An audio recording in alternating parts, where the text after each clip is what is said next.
ನಮಸ್ಕಾರ ವಿದ್ಯಾರ್ಥಿಗಳೇ. Paramedical board ವತಿಯಿಂದ ಏನು ಫಲಿತಾಂಶವನ್ನು ಪ್ರಕಟವಾಗಬೇಕಿತ್ತು, ಸಮ ಕಾರಣಗಳಿಂದ ಅದು ಇವತ್ತು ಪ್ರಕಟಣೆ ಆಗಲಿಲ್ಲ.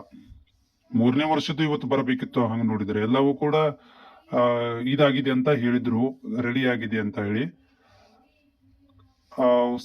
ಒಂದಷ್ಟು ಟೆಕ್ನಿಕಲ್ ಕಾರಣಗಳು ಕೂಡ ಅಂತ ಹೇಳ್ತಾ ಇದ್ದಾರೆ. ಹೀಗಾಗಿ ಇನ್ನೂ ತಡ ಆಗುತ್ತೆ, 2-3 ದಿನ ಆಗ್ಬೋದು ಅಂತ ಕೇಳಿ ಬರ್ತಾ ಇದೆ. ಇವತ್ತು ನಮ್ಗಳಿಗೆ ಮಾಹಿತಿ ಬಂದ ಪ್ರಕಾರ ಈ ಸೋಮವಾರ ದಿನ ಬರುತ್ತೆ ಅಂತ ಹೇಳಿದ್ರು. ಸರ್ವರ್ ಬಿಸಿ ಕೂಡ ಬರ್ತಾ ಇತ್ತು, ಮಾರ್ನಿಂಗ್ ಇಂದ ಬರುತ್ತೆ ಅಂತ ಅನ್ಕೊಂಡಿದ್ವಿ. ಬಟ್ ಮಾಹಿತಿ ಬಂದ ಪ್ರಕಾರ ಇನ್ನೂ ಟೆಕ್ನಿಕಲ್ ಪ್ರಾಬ್ಲಮ್, ಒಂದಷ್ಟು ರಿಜೆಕ್ಟೆಡ್ ಪೇಪರ್ಸ್ ಗಳನ್ನ ಇನ್ನೂ ಇದಾವೆ ಅಂತ ಕೇಳಿ ಬಂದಿದೆ. ಹೀಗಾಗಿ ಇನ್ನು 2-3 ದಿನ ತಡವಾಗುತ್ತೆ ಅಂತ ಹೇಳ್ತಾ ಇದ್ದಾರೆ.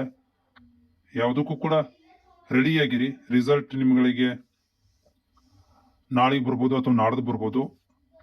ಪರ್ಫೆಕ್ಟ್ ದಿನಾಂಕ ಅಂತ ಕೊಟ್ಟಿಲ್ಲ ಇನ್ನೂವರೆಗೆ. ಬೋರ್ಡಿಗೆ ಕೇಳಿದ್ರೆ ಅವರು ದಿನಾಂಕಗಳನ್ನು ಹೇಳ್ತಾ ಇಲ್ಲ. ರಿಸಲ್ಟ್ ಬಂದ ಮೇಲೆ ವೆಬ್ಸೈಟ್ ನೋಡ್ತಾ ಇರಿ ಅಂತ ಹೇಳಿದ್ದಾರೆ ಬೋರ್ಡ್ನವರು. ದಿನಾಂಕ ಕೇಳಿದ್ರೆ ವೆಬ್ಸೈಟ್ ನೋಡ್ತಾ ಇರಿ ಅಂತ ಹೇಳ್ತಾ ಇದ್ದಾರೆ. ಮೂಲಗಳಿಂದ ಬಂದ ಪ್ರಕಾರ ಈಗ ಮತ್ತೆ ಟೆಕ್ನಿಕಲ್ ಪ್ರಾಬ್ಲಮ್ ಆಗಿದೆ ಅಂತ ಹೇಳ್ತಾ ಇದ್ದಾರೆ.